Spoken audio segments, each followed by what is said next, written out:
Hello, my name is John Westfield. I'm a vice president within the strategic business unit at HCLTech. We're excited to be here today to talk about a very timely and relevant topic. Welcome to our Industry Perspective video podcast. And today's topic will be airline disruption management mitigation. Big issue. It hit hard here in the United States over the holidays with several different airline carriers. And we wanted to take a couple of minutes and just talk about what options are for a path forward for companies to be thinking about how they can become even more resilient in the future and prepare proactively for events like this to occur. So I wanted to welcome everybody today to HCL Insights. We're looking at industry insights today. And I'm John Westfield with the Strategic Business Unit within HCL. And Samir? Hey, my name is Samir. I manage, our business and sales for our travel, transportation, and oil and gas business. I look forward to the discussion on the airline insights. Yeah, absolutely. And in fact, our conversation today is a really timely topic. In fact, it's probably near and dear to everyone's heart, right, Samir? It's happened so recently. It was plastered all over the news.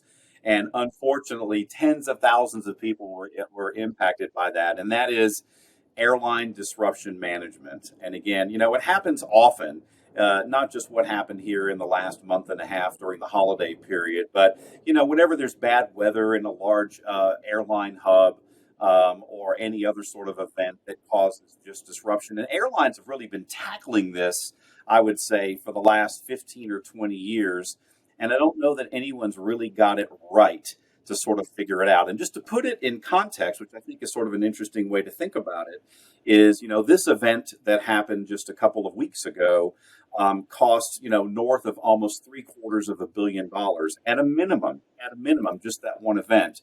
But to put it down to a little bit more tactical level, when any airline experiences disruption management at one of their hubs or a large city, it could cost them anywhere from $5 to $10 million per day in cost just because of off-schedule operations at that particular airport. So this is an opportunity actually for airlines and other companies for that matter that go through things like this to actually be a hero. So, a lot of times people think, oh, there was a failure, something happened, right? But it's not just what happened during the failure. It's how and what the airline or whatever company it is does afterwards that could actually take that customer service level to the next level.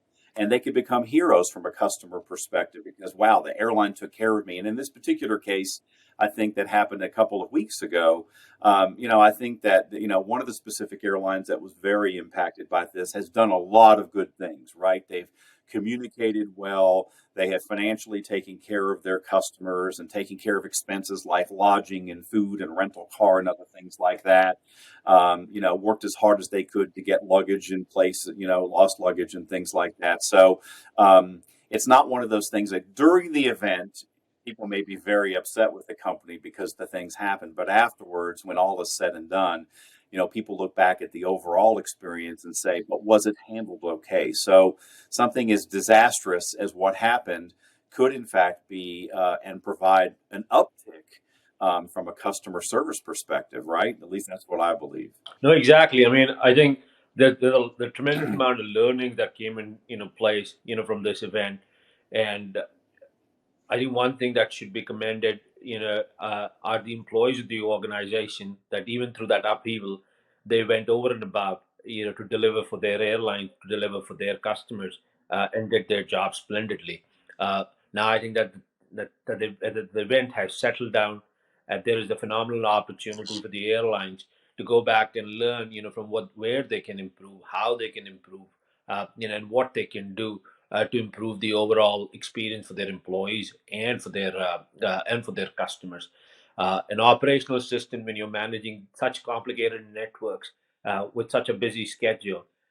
We're already seeing the corporate traveler has come back almost 80 to 90% of what we saw the levels in 2019 are already back up. Leisure travel is as high as it can be. So there is going to be upward growth from here onward, and this operation is going to become even more complicated. So better resolve it now than better resolve it later. is where we are at this stage. Uh, Technology has advanced. We see a lot of invention, interjection with AI capabilities that have come in place, and a lot of these legacy systems have not benefited from from those AI capabilities. The platform architectures have evolved.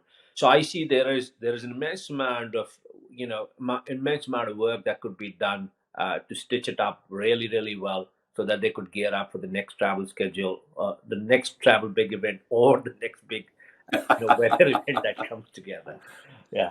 Which, by the way, we know is inevitable. I mean, the world is the world. Things are always going to happen, right? So there's always going to be weather, and things like that are going to happen. But I think it's interesting you mentioned that sort of from a technology perspective. This all really boils down to, I think, from our perspective, really technology enablement, right? And it's extra challenging, especially for lots of the travel and hospitality companies when they're operating in these legacy systems. Some of them are 30 and almost 40 years old, right? And they may have put what I call band-aids and patches on them to basically try to get them through to 2023 and beyond.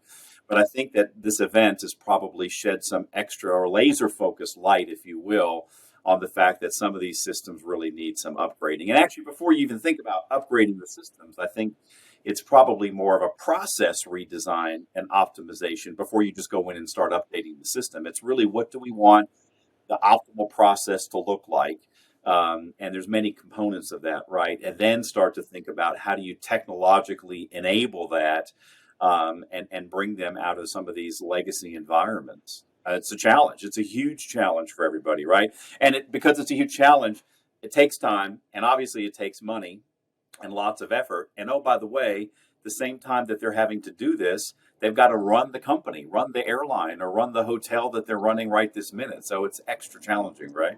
Oh no, exactly. I mean, it's spot on from a process standpoint. I mean, they'll have to go back and see, how they have to redraw some of these processes. How do they make sure that if a disruption event happens, can they bring back the crew, in less than a month's time, or in less than a 15-day period? Because generally, whenever a weather event happens, it takes a big toll, on the whole organization.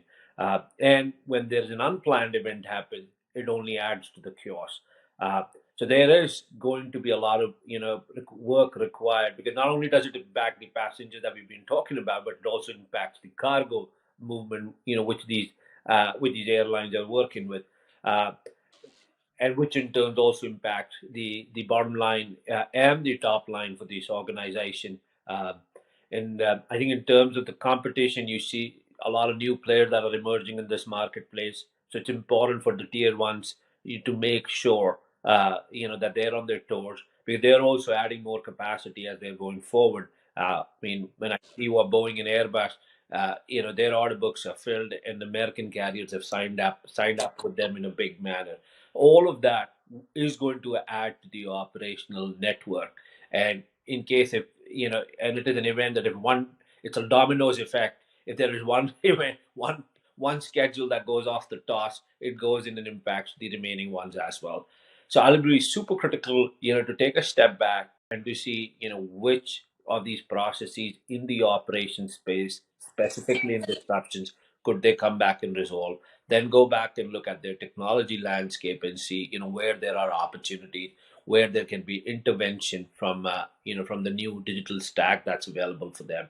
And then from a strategy standpoint, they'll have to go back and think, how do they redesign the customer experience during this period? Because that's super critical. And I think, like the way you pointed out, communication is key. They need to figure out whether they are using all the channels available for them to communicate, be it web, mobile, or be it their gate agents. Because I mean, as much as we know, I think the Gen Zs are far more comfortable with their apps, but the baby boomers are still comfortable picking their phones, but they're not happy waiting. So we'll have to go back and see, how we can improve that agent experience, also for the end customer. So yeah, again and again, opportunities are huge in terms of what can be transformed here, John. Yeah, and I think it's sort of interesting because if you look at the landscape, let's just take airlines, for example, right? If you take a look at all the airlines, you mentioned the tier one carriers, very few of the tier ones, in fact, none of the tier ones were what we call born in the cloud, right? So they do have these legacy systems, right? Obviously, some of the newer ones that are smaller and they're up and coming, and by within a couple of years they could eventually become a tier one, right? But those people have the luxury of being born in the cloud, so they don't have the legacy sort of noose around their neck, if you will. Um, they can turn on a dime closer than the large carriers have, and they're newer. Meaning, if you think about it, these large carriers have been around forever. They've grown just exponentially, even in the last couple of years, number of flights and things like that, and getting people where they need to be, employees where they need to be, aircraft where they need to be, from a maintenance perspective, getting the parts and things like that where they need to make sure to optimize the airline. I mean, that's obviously no small feat. And there are hundreds of people within each airline that have departments dedicated to just doing that. But I think the interesting piece is that they're sort of dedicated to doing that when they're thinking about how the operation is going well. And there probably could be a subset of people that only focus on what happens when things don't go well. What do we do when it's an off schedule operation versus this is the optimized schedule, assuming all the crew, planes, and passengers and the weather's right and everything lines up, right? That everything's going all right. But are there people really dedicated to thinking about what happens when one of those or multiple components in that equation actually goes south for a period of time? And in this particular case, it happened a couple of weeks ago, right?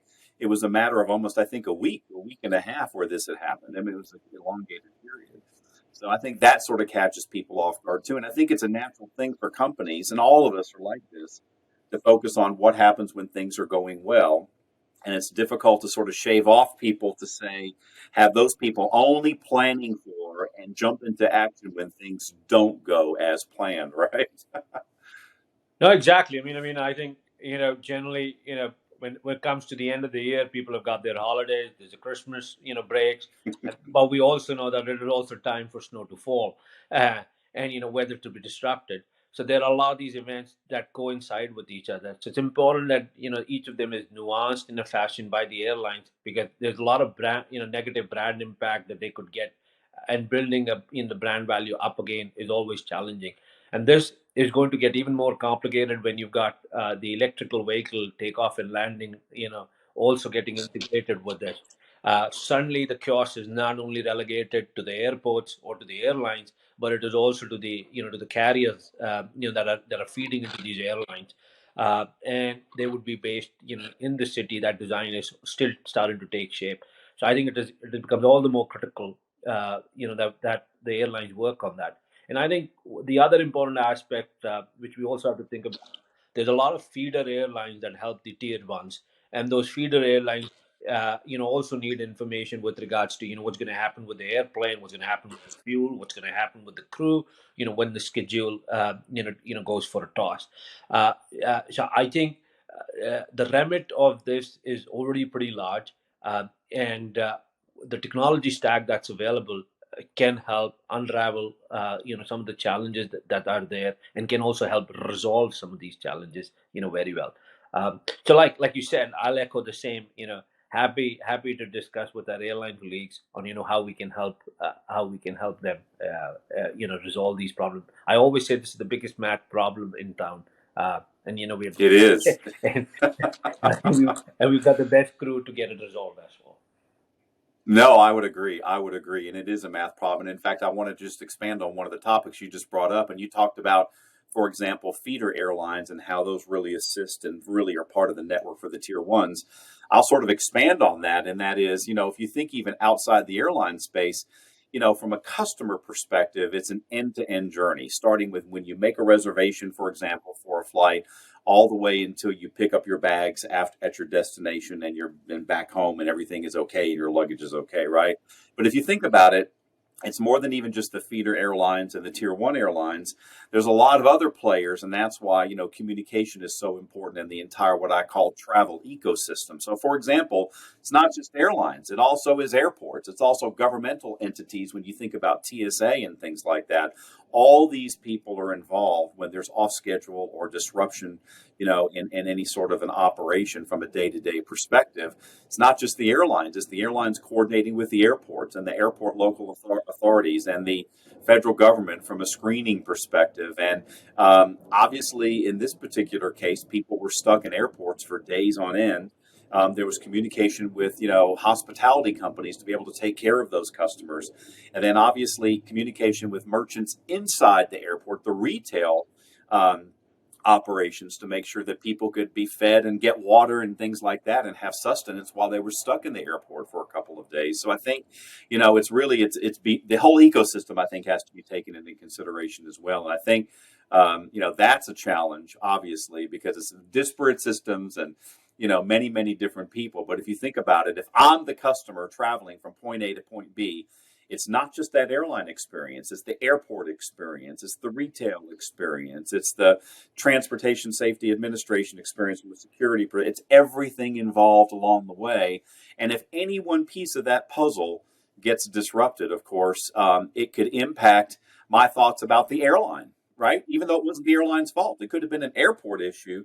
But yet, because I was flying on so and so airlines, I would say, yeah, that was because of so and so airlines, when it was the airport's fault, right? Or security's fault, or something like that. So I think these things are so closely related that you have to sort of look at it right from a holistic perspective. And I think integration, and you mentioned this, is really, really key from that perspective. No, absolutely. I mean, this cannot be thought in isolation. There's a safety component that also comes into play, because if people do not have the right provisions available for them, then it becomes an even bigger challenge. And in a weather event, the whole city is impacted. Supplies also get impacted. If the communication can be where people can be requested to stay back in their hotels or in their at their homes, the problem can be stopped from being exacerbated. And for that, I think the route is to understand which operational route has got impacted, which tail number is going to be at the gate at what point in time. And if it's not going to be there, then what's the alternative, and and what options are available. I think there is technology, there is an understanding of the variables that impact such operation, and there is a need for call for action at this point in time, to make sure that the experience becomes keeps getting better and better. Because I think a lot in the food chain, I mean, a lot in the food chain is already getting impressed, with the customer service that they get, and the new generation that going to be the travelers for the future.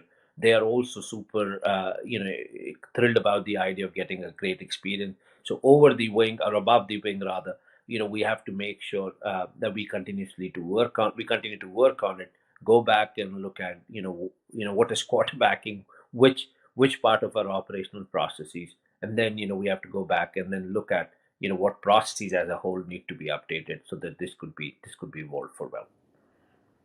Yeah, and you mentioned something that reminded me of something. You mentioned call to action, and the first thing that came to mind is a call center. I think that, in this particular case, that's another thing that you have to think about. It's not just the airport operation on day of departure, but in this particular case, many, many, many passengers were trying to get a hold of the contact centers to get reaccommodated on other flights and other airlines and things like that. At the end of the day, that flexibility for the contact center to be able to handle that deluge of volume and extreme volume, right? High volume that they normally would never see in a very, very short period of time. That becomes an issue. That, from a technology enablement perspective, certainly there's ways that we could help in that area too, right? I think that, there's automation, there's, voice response systems, there's other things like that that could help make this process um, a little bit more palatable than maybe perhaps it was when I was reading on the news, for example, that some people had wait times of 4 and 5 hours to get reaccommodated when they're on the phone with airline reservations over that period of a week or so.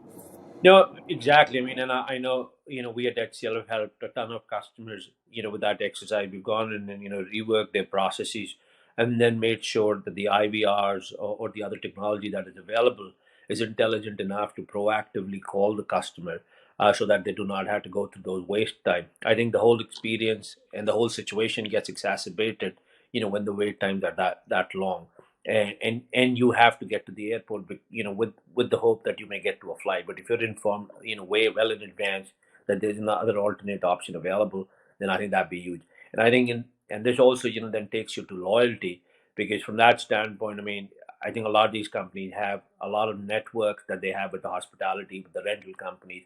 So I think in exceptional situations there must be some provision that should be made, so that people are not taken advantage of at this point in time, but rather they're given an opportunity, to be accommodated in a fashion where their wallets are not burnt, for a situation that was not of their making.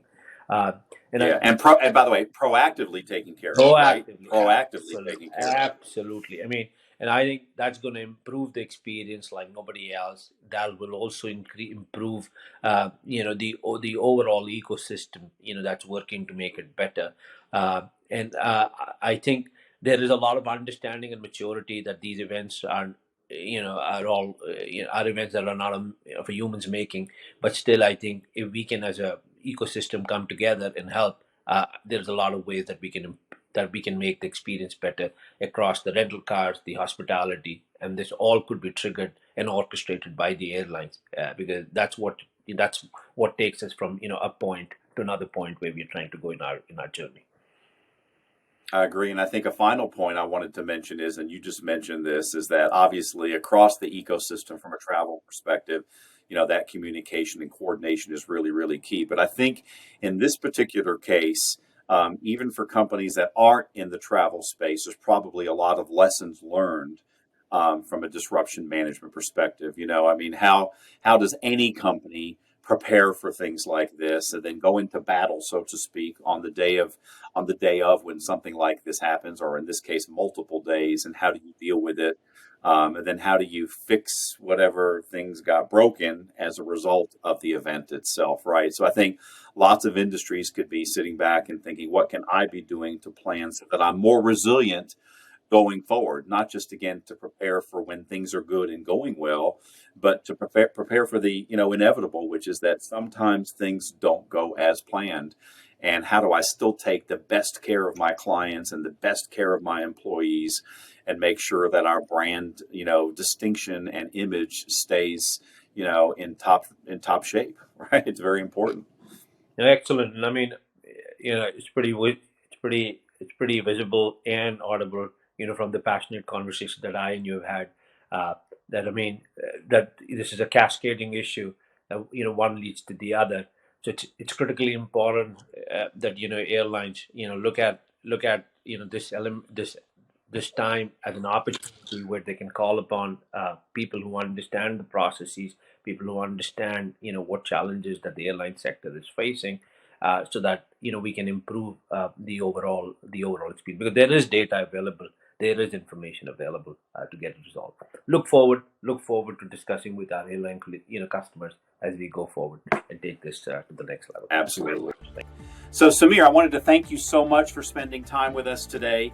I think really, really good insights on this topic. And again, we probably could have talked for hours on this. And we certainly look forward to talking with our clients and prospects and others about this very timely topic. And we look forward to talking and seeing everybody next time on our next Industry Insights video podcast. Thanks, everybody.